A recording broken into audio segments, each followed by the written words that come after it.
Hello viewers, आज हम last exercise करने जा रहे हैं चैप्टर 1 नंबर सिस्टम से ग्रेड 9 के। तो चलिए इस एक्सरसाइज को देखते हैं। इसमें आपको basically laws of exponents use करने हैं रियल नंबर के लिए। फर्स्ट क्वेश्चन में देखिए 64 रेज टू द पावर 1/2। 64 के प्राइम फैक्टर्स निकालने की कोशिश कीजिए। सो 64 के प्राइम फैक्टर्स निकालते हैं। 64 start dividing from the smallest prime possible 32, 16, 8, 4, 2 and 1। सो कितनी बार 2 रिपीट हो रहा है यहाँ पर? प्राइम फैक्टर्स क्या है इसके? 2 into 2 into 2 into 2 into 2, 6 times it's coming, you can see. So what we can do, we can rewrite this as 2 raise to the power 6। किसको लिखा हमने? 64 को। Okay, 64 is this thing. अब इस इक्वेशन के अंदर, इस एक्सप्रेशन में हम रिप्लेस कर देंगे 2 की power 6 raise to the power half. और किसी भी एक ही पावर में अगर b हो फिर उसकी पावर में c आ जाए तो उसकी पावर्स या एक्सपोनेंट्स मल्टीप्लाई हो जाते हैं। ठीक है, ये लॉ यूज करते हुए हम इसको सॉल्व करेंगे। Since this hence we can write it as 2 की पावर 6 इंटू 1/2।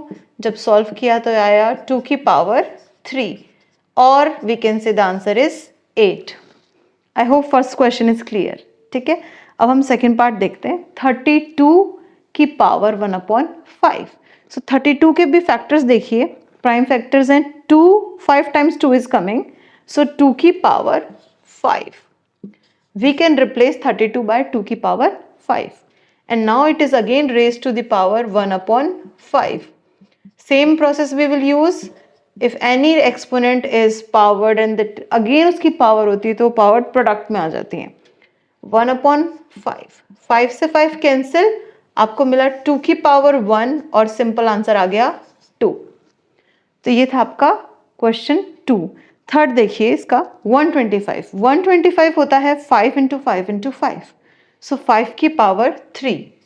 हम इसको रिप्लेस कर देंगे 5 की power 3, again it is raise to the power 1/3। Exponents multiply हो जाएंगे। 5 की पावर 3 इंटू 1/3, आंसर इज 5 की power 1 which is 5। I hope it's clear to you. अब हम देखते हैं हमारा second question. Okay, second question देखते हैं। इसमें भी हमें लॉज ऑफ एक्सपोनेंट्स यूज करना है। सेकेंड का फर्स्ट पार्ट है 9 की पावर 3/2। सो हम 9 को कन्वर्ट कर सकते हैं 3 स्क्वायर। अगेन इसकी पावर क्या है? 3/2। तो एक्सपोनेंट्स क्या हो जाएंगे? मल्टीप्लाई। क्यों? Since a raised to the power b again raised to the power c is a b multiply with c। इस रूल को यूज करके हम यहाँ सॉल्व करेंगे। 3 की पावर 2 इंटू 3/2, 2 से 2 कैंसिल, आपको मिला 3 क्यूब। आप अपना आंसर यहीं पर भी छोड़ सकते हैं और आप इसको सॉल्व भी कर सकते हैं। That 3 cube is 27। So this was our first answer. Second part की तरफ देखते हैं। 32 2 की पावर 32, सेकेंड पार्ट देखते हैं। 32 रेज टू द पावर 2/5। 32 को हम लिख सकते हैं 2 की power 5, again raise to the power 2/5। Exponents इसके प्रोडक्ट हो जाएंगे। 5 इंटू 2/5, 5 से 5 कैंसिल, आपको मिला 2 स्क्वायर और 2 स्क्वायर होता है 4। So this was our second point. Second point is also clear. Third 16 is 2 की पावर 4. So replace it with 2 की power 4, again raised to the power 3/4. Exponents will be multiplied. So 4 से 4 cancel, आपको मिला 2 cube. 2 cube is 8. Okay, so this was your third point. Fourth point देखते हैं 125। अभी हमने देखा था 125 is 5 cube. So 5 की power 3 again raised to the power -1/3. Exponents को multiply कर देते हैं। 3 इंटू -1/3, 3 से 3 कैंसिल, हमें मिला 5 की पावर -1। और जब भी एक्सपोनेंट नेगेटिव आते हैं हम उसको डिनोमिनेटर में ले जाके पॉजिटिव कर देते हैं। So it will become 1/5। This is all about question number 2। अब हम इसके बाद देखते हैं question number 3। Okay, now let's start the third question. इसमें भी आपको लॉज यूज करनी है अपने एक्सपोनेंट्स की। पहला लॉ देखिए, फर्स्ट पार्ट देखते हैं क्वेश्चन नंबर 3। a की power b multiply with, dot represents multiply, a की पावर c। जब बेस इक्वल होते हैं तो हम क्या करते हैं, बेस को एक बार लिख के उसके एक्सपोनेंट्स को ऐड कर देते हैं। तो यहाँ पर भी हम वही करेंगे, 2 की पावर 2/3 प्लस 1/5। अब जैसे हम फ्रैक्शंस को सॉल्व करते थे, इसको सॉल्व करेंगे एलसीएम लेके। LCM is 15, 3 5s are 15, so 5 2s are 10 plus 5 3s are 15, तो ये आ गया 2 raised to the power 13/15। ये था फर्स्ट पार्ट का solution. Second, any number raise to the power and again raise to the power तो multiply होती है। अगर वो डिवीजन फॉर्म में तो हम उसको सेग्रीगेट या सेपरेट कर सकते हैं।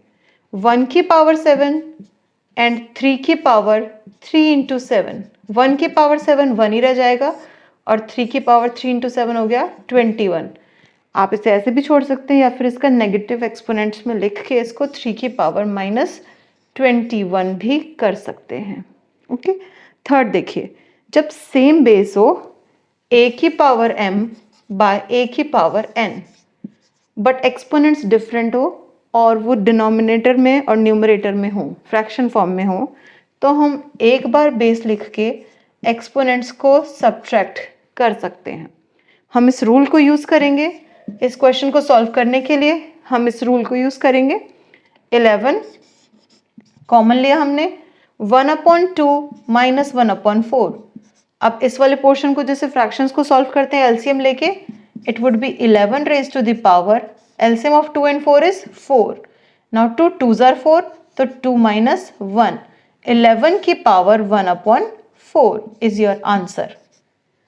ठीक है, this is the answer for third part. Last part देखिए, जब बेस डिफरेंट हो बट एक्सपोनेंट सेम हो, a की पावर b इंटू c की पावर b, तब हम क्या करेंगे, हम ब्रैकेट में एक साथ इनका प्रोडक्ट करके बाहर एक्सपोनेंट कॉमन ले सकते हैं। यहाँ पर भी हम यही करते हैं, 7 और 8 को एक साथ प्रोडक्ट करेंगे और बाहर कॉमन में ब्रैकेट में ले लेंगे 1/2। 7 8s are 56 raised to the power 1/2 is the simplified answer। तो हमें इस क्वेश्चन में बेसिकली सिंप्लीफिकेशन करना था, जो कि हमने लॉज ऑफ रियल नंबर्स को यूज करके किया है, laws of exponents for real numbers. I hope it's clear. तो यहाँ पर हमारी फर्स्ट एक्सरसाइज कंप्लीट होती है। बाकी चैप्टर्स के लिए आप मेरी दूसरी वीडियोस देख सकते हैं। Thank you and keep practising.